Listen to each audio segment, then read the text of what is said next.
still that issue of money here. Our guest previously talked about the kind of primaries we run, where the delegate system and the direct primaries. In the delegate system, people spend money to buy delegates, but in the direct primaries, every member of the party decides we want Chinedu or we want Bush. So with this with the not too young to run law, which of the systems do you think will play out? If we use Ekiti as an example, some parties use direct, some parties use the indirect. But which one do you think will best work for the younger generation to step into the place of politics? I think, you see, I've said it before that if you're a good product, first of all, you're there. The next thing would be, it's better to have everybody nominate who they like in the primaries rather than have a few people as delegates, vote or nominate or vote who they would, the small clique, that clique would want to be there. When you look around you and you see, I was citing the instance in my constituency earlier on where the PDP pitched a young 30-year-old fellow who we had never heard of, a lawyer, and our candidate was a 3-term member of the State Assembly, Tyler, and because of the difference in age, I think our candidate won just by about 65 votes.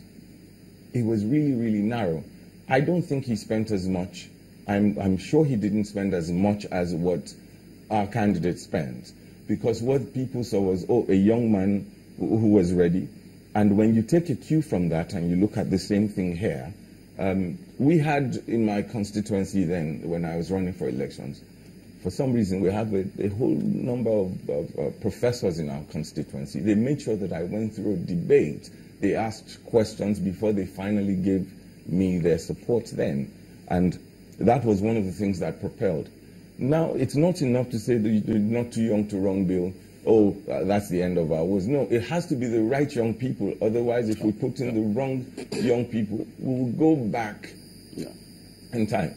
We have to get people who are ready to improve on themselves on a daily basis. I wanted to improve myself. I went back, I did a program at Harvard, Leadership and Decision Making. After that, I went to UCL. I did Dynamic Leadership. I went to Northumbria University in Newcastle. I attended there. I did Leadership and Management as a first degree, a BSc all over again. As we speak, I'm doing a master's degree in Leadership and Management at Northumbria. And I'm also doing Strategic Leadership at Warwick University. How many of these young people can go through all of this? Believe me, that if I can go through it, and yes, the amazing thing is, every time I go for lectures, I haven't seen anybody over 50 attend. They're all young people. They are all young people. You see people with the drive, they want to make it from all over the world attending these programs. I've met with a few Nigerians that have blown my mind. One of them even lived in my constituency. It was really cold then, and I remember he had to be so cultural. He wore a sweater and wore ashoke to lectures, and that really got my attention. Everybody in class noticed him. A brilliant mind. I asked him, why wouldn't he? You're such a brilliant mind. You should offer yourself. And he said, listen, with the way things are, he'd rather just stay away. And those are the kind of people we need to encourage. Put the youth system out there behind them and make sure that we keep talking about, I hear a lot of people say they want to be president, young people. I don't agree with that, not right now. You see, bubble rises from the bottom up. You need to look at who. The problem with Nigeria isn't the presidency, it's policies. Who are our policy makers? We need to make sure that those who go to the state assemblies are largely young, prepared people, 21st century leaders. Those who go to the House of Reps, those who go to the Senate, who are aware of what's going on around them. It's going to be like 80% of them should be young people. It'll be like baking cake. All right. And you now add baking powder to make the cake rise. Okay. Those should be the older ones. All right. We're back in a moment and then conclude on this. Don't go away.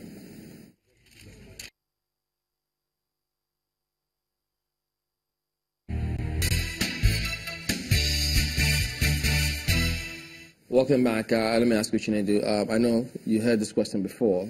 First, why are you vying for the position of a Senate, and why are you not starting from a lower position? And would you be successful, or what would you define as success if you win or lose? Yeah, so for me, a definition of success would mean inspiring young Nigerians, not just winning, but inspiring young Nigerians to start participating in nation building. And Chamberlain, one thing I need to let you know is that I've spent the last 16 years preparing to be the finest senator Nigeria would ever produce. I've been to Harvard, where I did a program on emerging leadership, and most of my colleagues were parliamentarians from different countries. One of them was less than 25, and he spoke to the future. If I look back and see the caliber, the octogenarian caliber of leaders we have in Nigeria, you wonder. These are people that don't have Instagram accounts. These are folks that don't know what Twitter is. They don't know what artificial intelligence can do to agriculture, to industrial revolution that we seek in Nigeria. So we need to move away from the ideology of being voters as young people and move towards being voted for. And we have that capacity.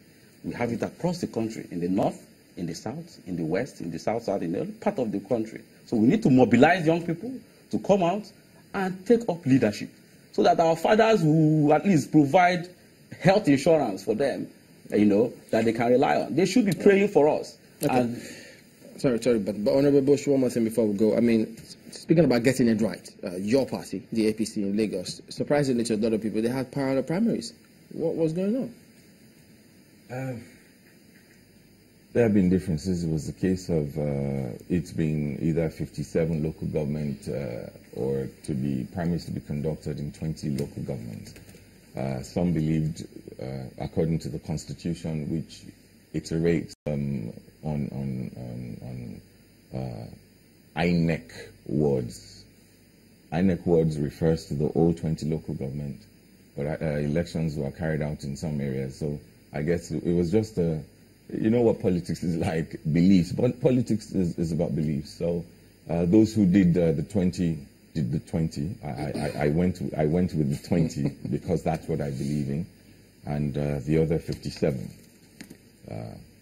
The case is the issue is being looked at right now. It was deliberated upon by the National Working Committee, and I think some people also went to court to have the proper interpretation on what ought to be. That we await to see how it goes. So are you coming back into politics in the days ahead? I never left politics. Somebody asked me, why are you doing all these courses? We can make a lot of money. Come, we can give talks. I give talks, but I did all that to better myself. The saying goes that it's best to be prepared and the opportunity not come than for the opportunity to come and you're not prepared. I've always wanted to be a politician since I was 17.